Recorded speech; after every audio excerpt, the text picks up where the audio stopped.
Hi, I'm Bill Gates, chairman of Microsoft.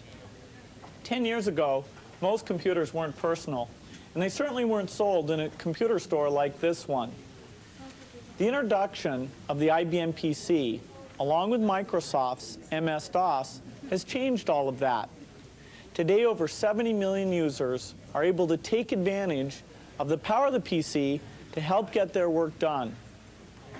Before, every manufacturer had its own incompatible operating system.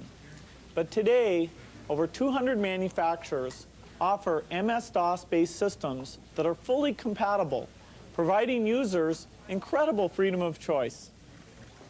Visiting a computer store is a great way to see the variety that competition within the PC industry is providing, whether it's in printers or in systems.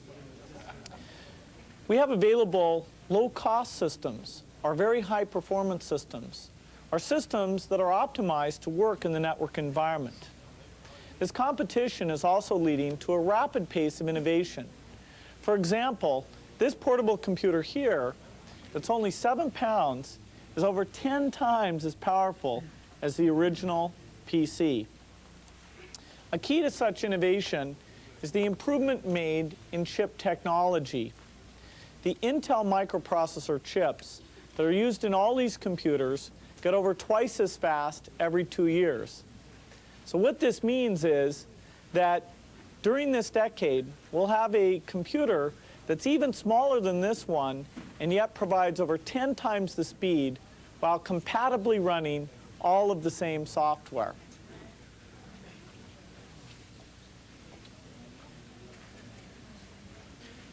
The software industry has been transformed by the popularity of the personal computer. Today, software companies invest millions and millions of dollars writing packages that they can sell for only hundreds of dollars because of the large number of potential users. This has led to there being over 20,000 different packages that perform all variety of tasks. The rapid changes brought by the PC have definitely disrupted the business of traditional computer suppliers. We read all the time about how they're having to reorganize in order to meet the needs of this new market. But the key is that the beneficiary of all these changes are the users of these machines. The biggest change taking place in software is the move to the graphical environment. Microsoft made an early commitment to the graphical approach because we saw that it offered many significant benefits. One of those is making applications easier to learn because they all work the same way. Another is that you actually have less commands and you can see what's going on because you use pictures instead of text. You can see right on the screen exactly what you're going to get when you print your documents. And this is sometimes referred to as WYSIWYG, or what you see is what you get. Another key point is the idea of integration, moving data easily between applications. We reached a major milestone in our Windows crusade with the introduction of Windows version 3. We brought out Windows version 3 over 18 months ago, and it's really amazing that over 5 million copies have been sold. Windows version 3 was a breakthrough because it eliminated the memory barriers that Windows had had in the past. And with this success, we now have all the major software companies focusing their development work on writing Windows applications. What we've seen is that over a third of the packages being sold for DOS today are based on Windows. We sell a software development kit which helps people write these applications, and over 60,000 of those have been purchased. Even more exciting is there's a new class of development tools that are even easier to work with that mean that not only professional software companies, but actually companies themselves building applications for their own internal use will be able to build applications. Well, with this wave of applications and all these benefits, we see that millions of users will be making the transition into the Windows environment. And so we've had to come up with some clever new ways to help support that transition. They choose simple font, hold down the Alt key, type in 1E3. Okay, good. Thanks for calling Microsoft. Bye-bye. We're here at Microsoft's product support facility with one of our support engineers, Joe Long. Hi, Bill. The success of Windows 3 has really challenged our support group. Joe, how many calls do we get every day? We're getting about 2,500 calls a day, although we've noticed that it's been going down recently. We've more than doubled our staff to deal with this demand. I know we get a lot of calls on different topics, but are there a few areas that it concentrates in? They call up how to get Windows set up and how to run it once it's running. The calls generally focus on printing, setup, networking, and running DOS-based applications. Well, when you have over 5 million users, you get an immense amount of feedback. And in fact, we're using that feedback in order to define the next release of Windows 3.1. It refines all the aspects of the product to make it even easier to use. Joe has a pre-release version on his machine. Let's take a look at this. Show me the new file manager. Okay, here it is. The file manager has some improvements over the 3.0 file manager. You can view more than one directory at a time, and it's much, much faster. And let's also show how we put a new drag and drop facility in. You can drag a document onto an application, and it'll start that application with that document running. Another thing I'm excited about is this addition of TrueType to make working with fonts a lot easier. Can we go ahead and increase the size of that and show off the TrueType? Sure, let's change this non-TrueType font to a very large size, such as 72, and take a look and see what it looks like. Okay, so that's without TrueType. Let's pick a TrueType font and see how it looks with that. Okay. We'll pick Times New Roman, size 72. Much better. Okay, so TrueType actually makes those things look good at any size. Another thing that I think is very exciting is this application integration through object linking and embedding. Can we see an example of that? Sure. I'll just take a picture from the file manager and drag it into the right document. And here it is. That means we can double click on this icon to view the picture or to change it. And it starts up Paintbrush, puts us in Paintbrush, and here's the picture. And now we can change it however we like. And we go back, we save the changes, and the changes are made to this icon right here. So all you have to do to get back to those changes is double click right there and it'll take you there? Exactly. Oh, and here we are. That's great. Now this facility of embedding data of different types allows us to move into the area of multimedia. So another thing we're seeing in this document is the ability to put a sound in. Let's go ahead and double click the microphone and see what happens. Okay.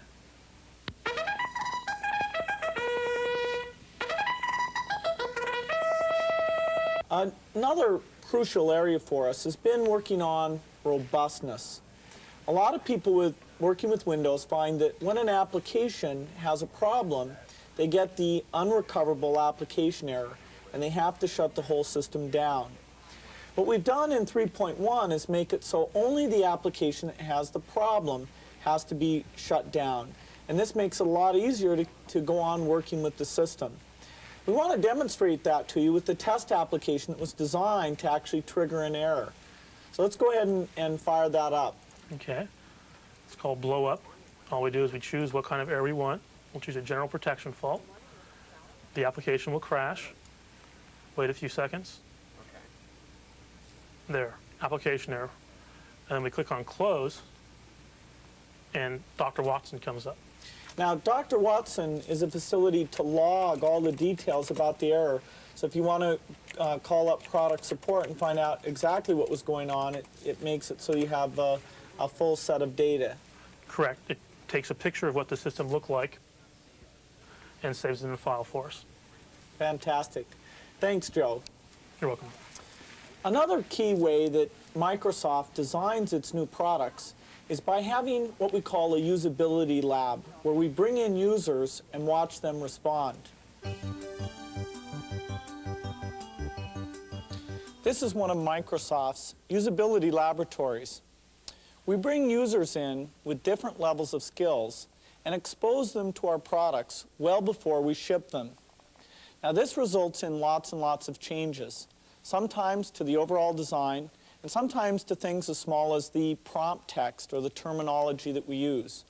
Overall, it's made a big impact in our ability to deliver easy-to-use products. One of the products that we're testing today is called Pen Computing for Windows. The idea is that hardware manufacturers will be building PCs that include a touch-sensitive surface. In fact, this is a prototype machine that NCR has already built.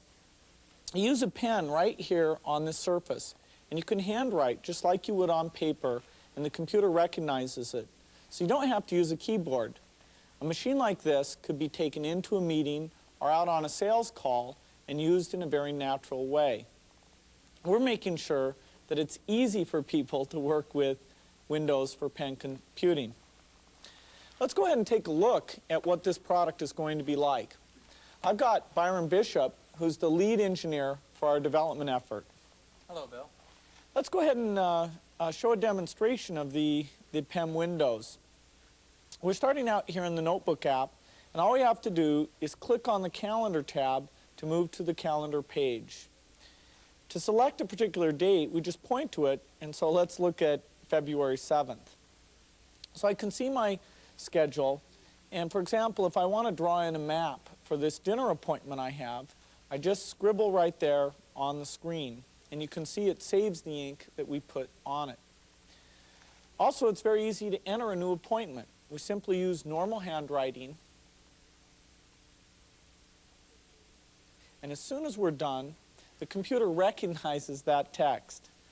We also have what are called gestures that provide commands. For example, if we want to delete an appointment, we just strike through it. That's one of the easy to remember gestures. Or if we want to take that text and move it somewhere else, we use the insert gesture. Over here on this to-do list, we can go ahead and add in a reminder that we want to write a memo. So that's working with the calendar. Now we'll go back to the index page and indicate that we want a blank sheet of paper.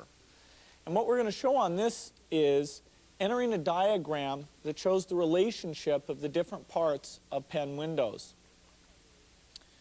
Well, we start by putting in some text, and it immediately recognizes that.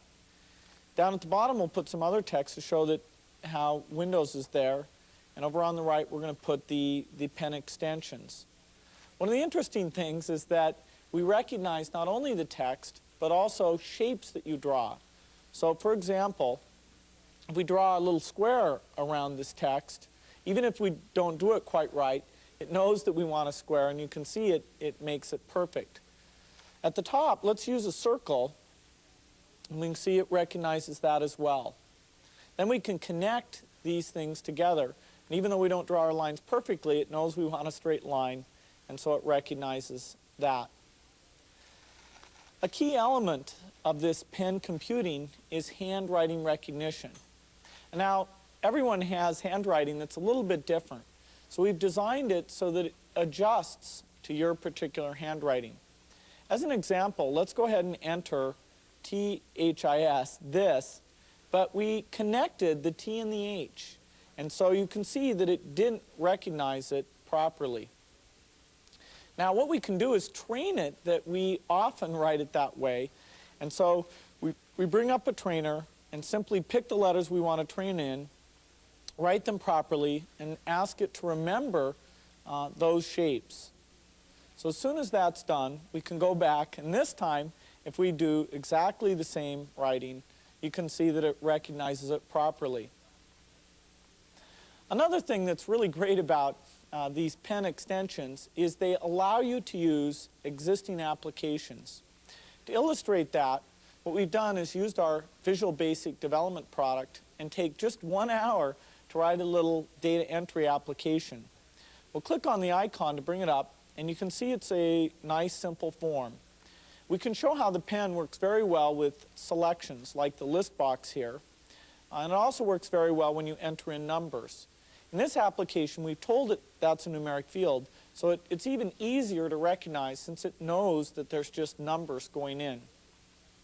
When we fill out the name on the ship to field, it goes ahead and looks that up in the database and is able to fill in the rest of this form. So all it needs is my actual signature, so I'll just go down to the bottom and sign like I normally would. And it's right there as part of the form. The send button will send that off so that the order is processed immediately. I hope this gives you a sense of how pen computing will expand the number of places that the personal computer is a valuable tool. Looks really great, Byron. Well, thank you, Bill. Another exciting extension to Windows is the multimedia set of extensions. These will add sound and motion video and bring Windows into another set of advanced applications. Multimedia applications will be important for business users, home users, and users in education. I've asked Nikki Mixcog, a product manager from our multimedia group, to come show us some examples. Hi, Bill. What we have here is I'm working in a Word document, and I've come to some information I'm not quite clear on. In particular, the ear. I'd like to find out how it works. So I can select the word, use a macro that I've already created, and load up a new application called Multimedia Bookshelf for Windows. I can then type in the word that I'm trying to look up, the information on the ear. Now you can see that Multimedia provides animations with sound capabilities to better help you understand that information. The human ear consists of outer, middle, and inner parts. The outer ear includes the auricle, the auditory canal, and the eardrum, or tympanic membrane. I can even take the information in this encyclopedia, copy it into my Word document using the copy command, and switching back over to my Word document and pasting it into the application. That's really great. The machine we're using here is a Tandy multimedia personal computer. It's like a normal personal computer, except that the capability to make sounds and a CD-ROM reader has been added. So what we're doing is putting in normal CD discs that are the same as you use in an audio application. Now, buying a multimedia PC is only one way to get at these capabilities. You can also buy add-ons for normal PCs to provide those extensions, bringing it up to the level of the multimedia PC. The encyclopedia is a good example of how you'd use this in business. Let's look at one other example, which is more appropriate for education. Do we have our Beethoven disc? Yes, we do, Bill. I'll go ahead and put it in the PC and load it up. This application was created by a music professor, Robert Winter, who wanted to teach the student about Beethoven's Ninth Symphony. He's made it very interesting by including all the different elements that multimedia is capable of. We can start out by clicking on the pocket guide. And this shows that the symphony is divided into 4 movements. And it makes it easy to select in and listen to any of the different parts so we can compare them. For example, we can click on the joy theme that's late in the 4th movement.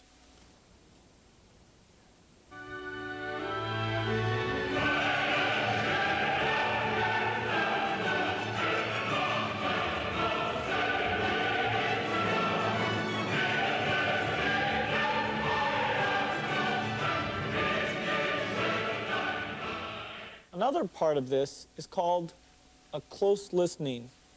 It lets you go and learn about instruments and music at the time of the Ninth Symphony. Let's go to the page that talks about the woodwinds. It has an example here where we can hear the sound of an oboe.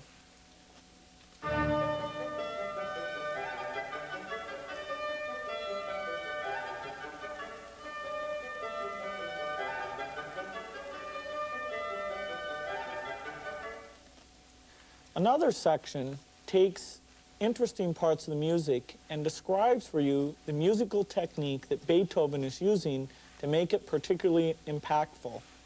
The section we move to here talks about the use of dotted rhythms in Beethoven's Defiance theme.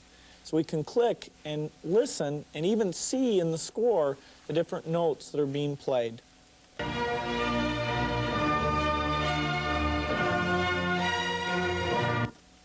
This piece takes the Ninth Symphony and makes it fun, makes it approachable for the student. Now, multimedia is just one of the ways that we're extending Windows. Another important extension we're making is taking Windows and making it work better with networks. We're finding more and more of our users want their Windows machines to sit on the network and allow them to get out to the world of information.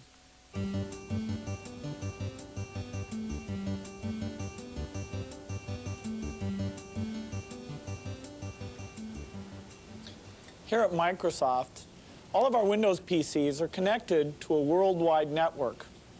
This brings together our 40 different United States locations, as well as our 24 locations outside the US. It's over 14,000 different PCs connected and using applications that help us run our business. At headquarters, we use a 100 megabyte fiber backbone, and we connect the rest of the world using leased lines. One of the important applications we run on this network is called Worldwide Sales. It gives people an instant look at how our sales are doing compared to forecast. I'd like to show that application to you.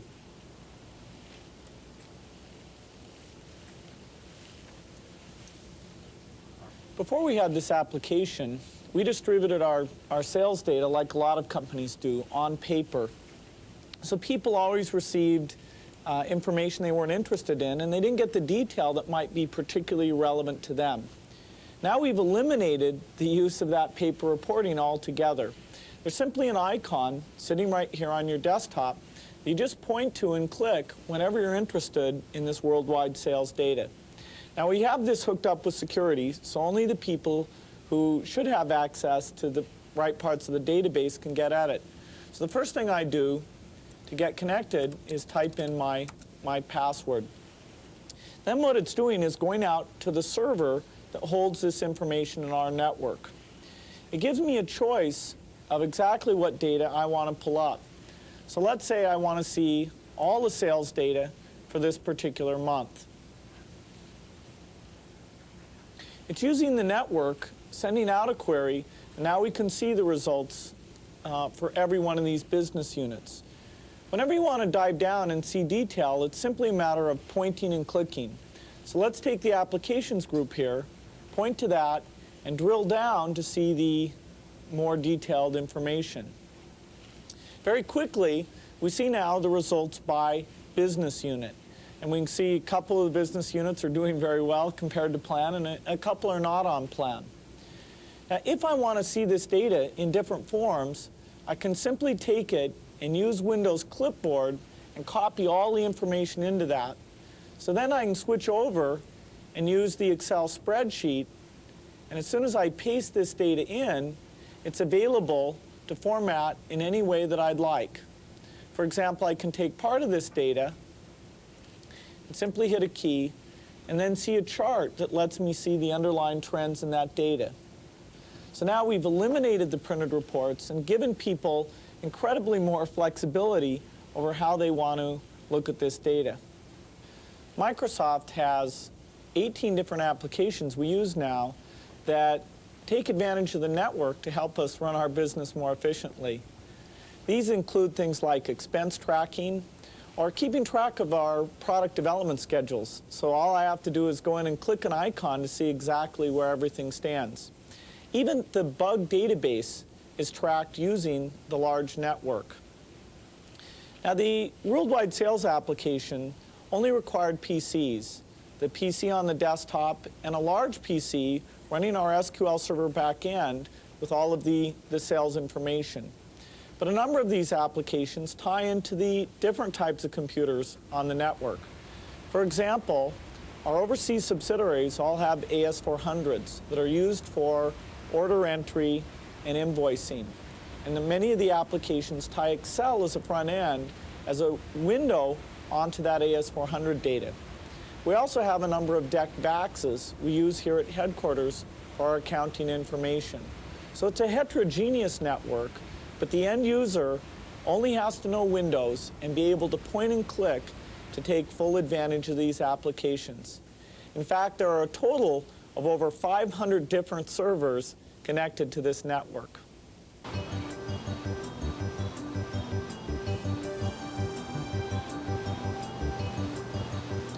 Here we are in the computer room that holds all of our server machines.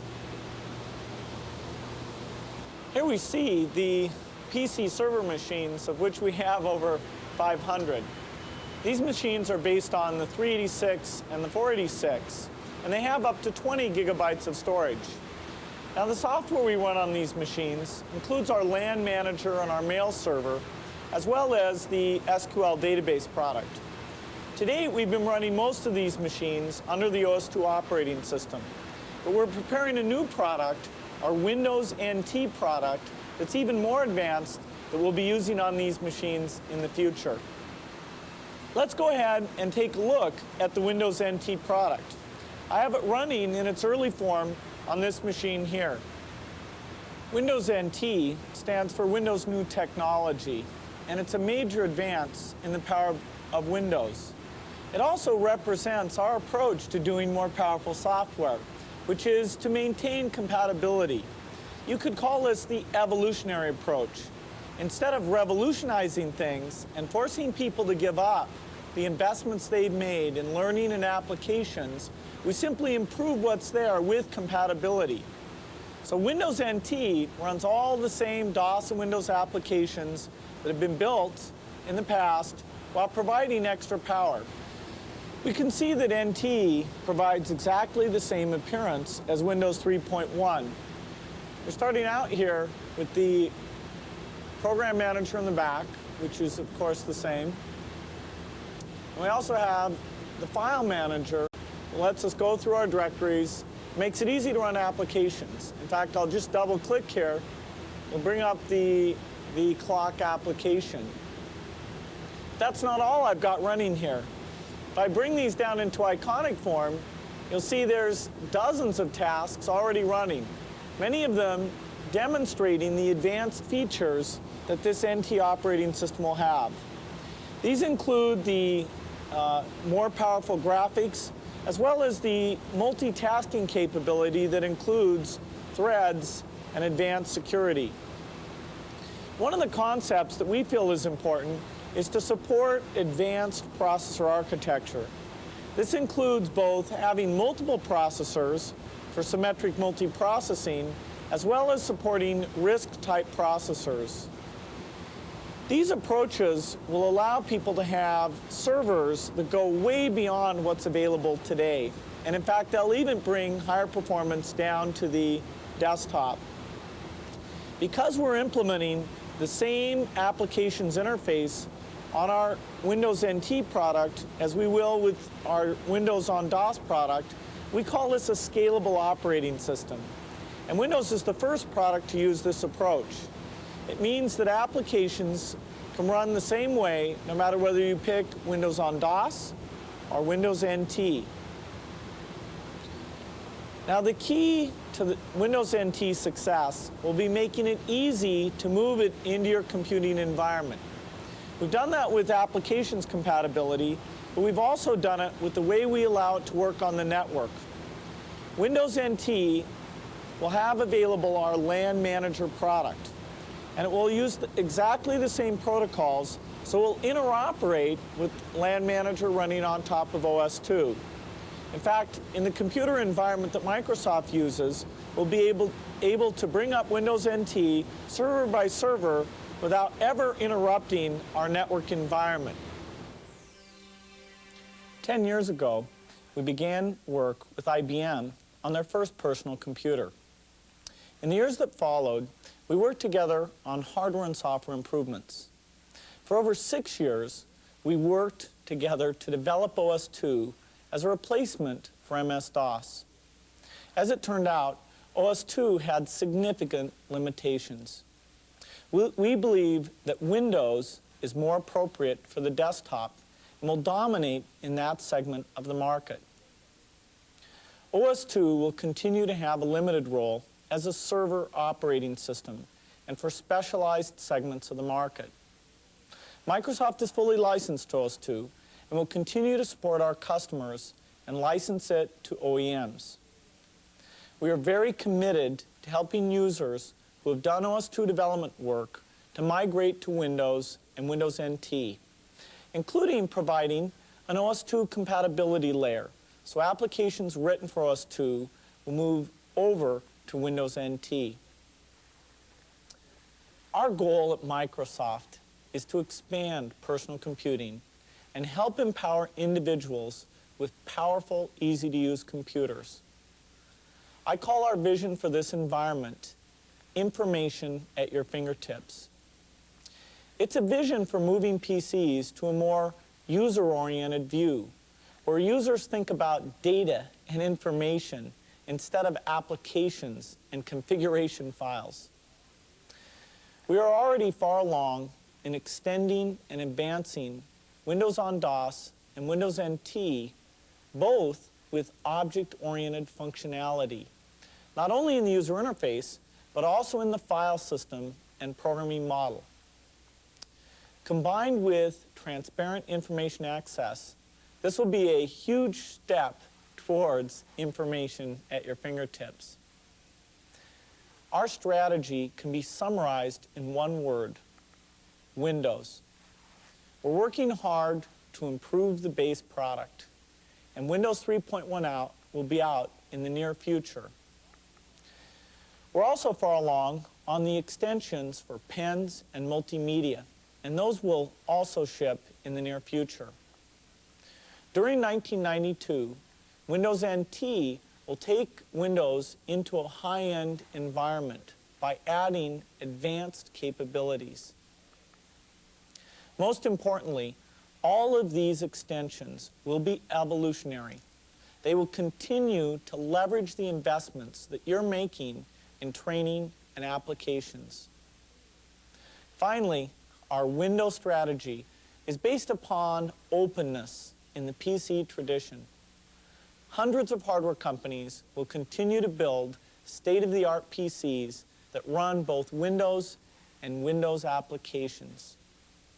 This means that choice and competitive prices will continue through the next decade as we bring new technology to you. I hope this video has helped to clarify our strategy for the next decade of personal computing.